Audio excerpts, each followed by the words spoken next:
राधे राधे जी, कैसे हैं आप। निर्जला एकादशी की आपको बहुत बहुत हार्दिक शुभकामनाएं। मैं हूं कात्यायनी और स्वागत है आपका पवित्र वचन यूट्यूब चैनल में। निर्जला एकादशी या भीमसेनी एकादशी सभी एकादशियों में से महान और कठोर माना जाता है। सनातन संस्कृति में एकादशी तिथि और एकादशी व्रत को सर्वाधिक महत्व का माना गया है। एकादशी तिथि का व्रत विशेष रूप से जगत पालन करता भगवान श्री हरि विष्णु जी के निमित्त किया जाता है।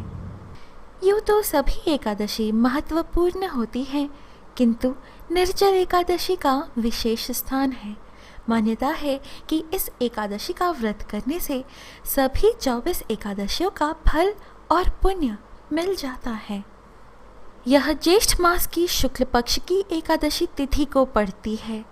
इस एकादशी में पानी पीना यानी कि जल ग्रहण करना पूर्णतया वर्जित है। यही वजह है कि इसे निर्जल एकादशी के नाम से जाना जाता है। धार्मिक शास्त्रों में इसे भीमसेनी एकादशी के नाम से भी जानते हैं। महाभारत काल में महर्षि वेदव्यास जी ने भीमसेन जी को बताया था कि आप केवल ज्येष्ठ मास में पड़ने वाले निर्जल एकादशी का व्रत करें। ये सभी एकादशियों में श्रेष्ठ है। इस एक व्रत से ही वर्ष भर की सभी एकादशियों के व्रत का फल मिलेगा। इस बात से भीमसेन जी प्रसन्न हुए, इसलिए निर्जल एकादशी को भीमसेनी एकादशी भी कहा जाता है। इस एकादशी के करने से आयु व आरोग्य की वृद्धि तथा उत्तम लोकों की प्राप्ति होती है। एकादशी तिथि 1 जून के दोपहर 2:57 से लेकर 2 जून के दोपहर 12:04 तक है। व्रत पारण का समय 3 जून को प्रातः 5:11 से लेकर सुबह के 8:53 तक है। प्रिय मित्रों, ये है निर्जल एकादशी व्रत का महत्व। आगे इस वीडियो में हम आपको निर्जल एकादशी व्रत की कथा को सुनाएंगे। निर्जल एकादशी व्रत की कथा।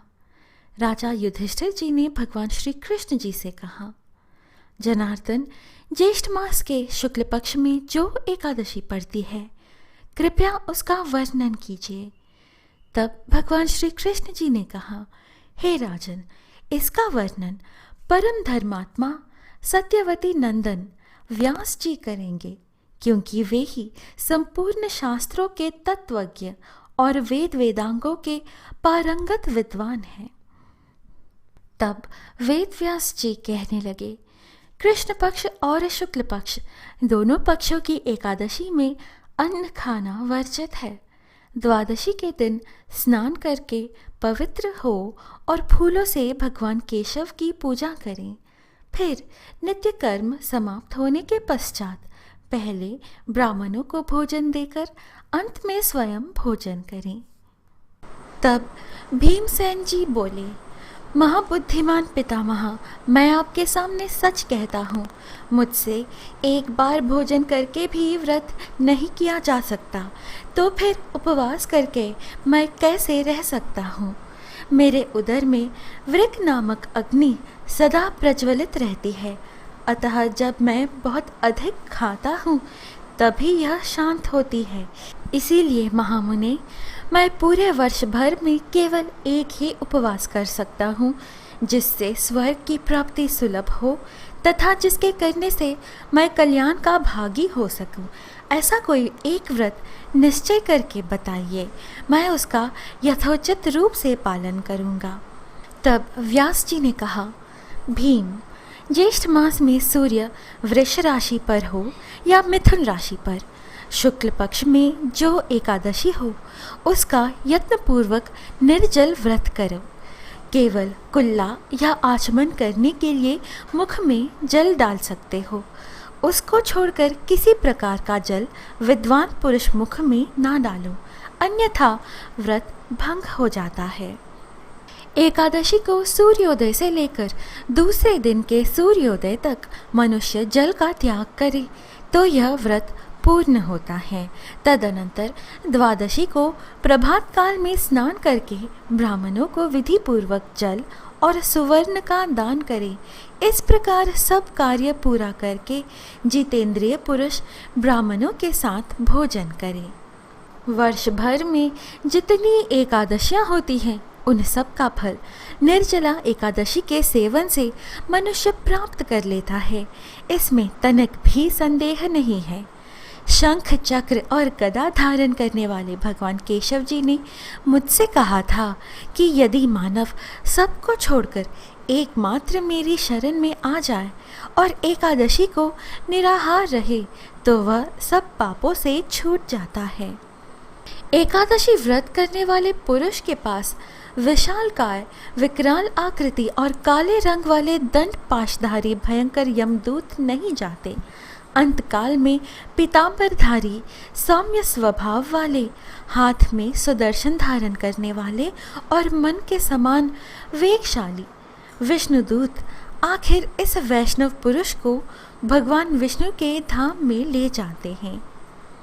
मनुष्य निर्जला एकादशी के दिन स्नान, दान, जप, होम आदि जो कुछ भी करता है वह सब अक्षय होता है। यह भगवान श्री कृष्ण जी का कथन है। निर्जला एकादशी को विधि पूर्वक उत्तम रीति से उपवास करके मानव वैष्णव पद को प्राप्त कर लेता है। जो मनुष्य एकादशी के दिन अन्न खाता है वह पाप का भोजन करता है। इस लोक में वह चांडाल के समान है और मृत्यु पर दुर्गति को प्राप्त होता है।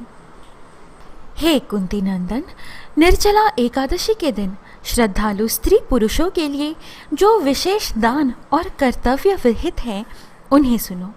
उस दिन जल में शयन करने वाले भगवान विष्णु जी का पूजन और जलमयी धेनु का दान करना चाहिए अथवा प्रत्यक्ष धेनु या घृतमयी धेनु का दान उचित है।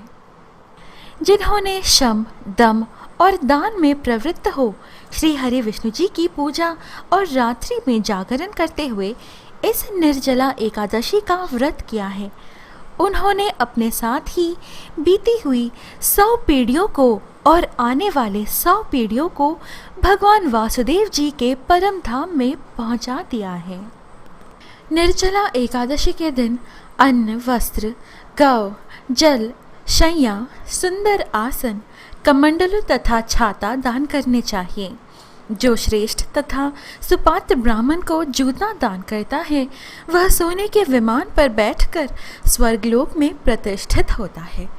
जो इस एकादशी की महिमा को भक्तिपूर्वक सुनता अथवा उसका वर्णन करता है वह स्वर्गलोक में जाता है।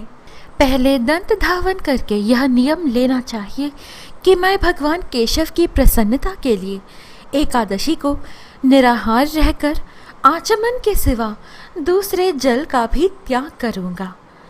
द्वादशी को देवेश्वर भगवान विष्णु जी का पूजन करना चाहिए। गंध, धूप, पुष्प और सुंदर वस्त्र से विधि पूर्वक पूजन करके जल के घड़े के दान का संकल्प करते हुए निम्नांकित मंत्र का उच्चारण करें। देव देव ऋषिकेश संसारार्णवतारका उत्कुंभ प्रदानेन नयामाम परमाम गतिम। इस मंत्र का अर्थ इस प्रकार है। संसार सागर से तारने वाले हे देव ऋषिकेश, इस जल के घड़े का दान करने से आप मुझे परम गति की प्राप्ति कराइए। जो इस प्रकार पूर्ण रूप से निर्जल एकादशी का व्रत करता है वह सब पापों से मुक्त हो आनंदमय पद को प्राप्त होता है। यह सुनकर भीमसेन जी ने भी इस शुभ एकादशी का व्रत आरंभ कर दिया। तब से यह लोक में पांडव निर्जल एकादशी या भीमसेनी एकादशी के नाम से विख्यात हुई। यहाँ श्री निर्जला एकादशी व्रत की कथा संपूर्ण होती है। निर्जला एकादशी व्रत का केवल धार्मिक महत्व ही नहीं बल्कि व्यावहारिक दृष्टि से भी देखें तो इस व्रत में पूरे दिन जल का त्याग किया जाता है, जिससे हमें अपने जीवन में जल का महत्व समझ आता है कि एक दिन भी जल के बिना रहना कितना कठिन है। ये व्रत हमें जल संरक्षण का संदेश भी देता है। हमारे सनातन धर्म के ऋषि मुनि मात्र तपस्वी एवं त्यागी ही नहीं थे, उनके प्रयोगों, व्रतों, उपवासों, अनुष्ठानों के विधि विधान एवं निर्देशों से तो प्रतीत होता है कि वे बहुत ऊंचे दर्जे के मनस्वी, मनोवैज्ञानिक और सामाजिक विचारक भी थे। अब ज्येष्ठ मास, जो मई या जून में जब गर्मी अपने चरम पर हो, ऐसे में निर्जला एकादशी का नियम निर्देश केवल संयोग नहीं हो सकता। यदि हम ज्येष्ठ की भीषण गर्मी में एक दिन सूर्योदय से लेकर दूसरे दिन सूर्योदय तक बिना पानी के उपवास करें, तो बिना बताए ही हमें जल की आवश्यकता, अपरिहार्यता, विशेषता पता लग जाएगी। मनुष्य भोजन के बिना कुछ दिन व्यतीत तो कर सकता है, किंतु जल और वायु के बगैर नहीं। शायद उन दूरदर्शी महापुरुषों को काल के साथ ही शुद्ध पेयजल के भीषण अभाव और त्रासदी का भी अनुमान होगा ही, इसीलिए केवल प्रवचनों, वक्तव्यों से जल की महत्ता बताने के बजाय उन्होंने उसे व्रत, श्रेष्ठ एकादशी जैसे सर्वकालिक सर्वजन हिताय व्रतोपवास से जोड़ दिया। प्रिय मित्रों, आपने यह वीडियो अंत तक देखा, इसलिए आपका बहुत बहुत आभार। आशा है आपको यह वीडियो अच्छी लगी। इस प्रकार के और वीडियोस पाने के लिए कृपया हमारे YouTube चैनल पवित्र वचन को सब्सक्राइब करें। फिर मिलेंगे अगली वीडियो में। बोलो लोक पालन करता भगवान श्री विष्णु जी की जय, एकादशी माता की जय, भगवान श्री कृष्ण की जय जय हो, सत्यवती नंदन वेद व्यास जी की जय हो, पांडुपुत्र पांडवों की जय।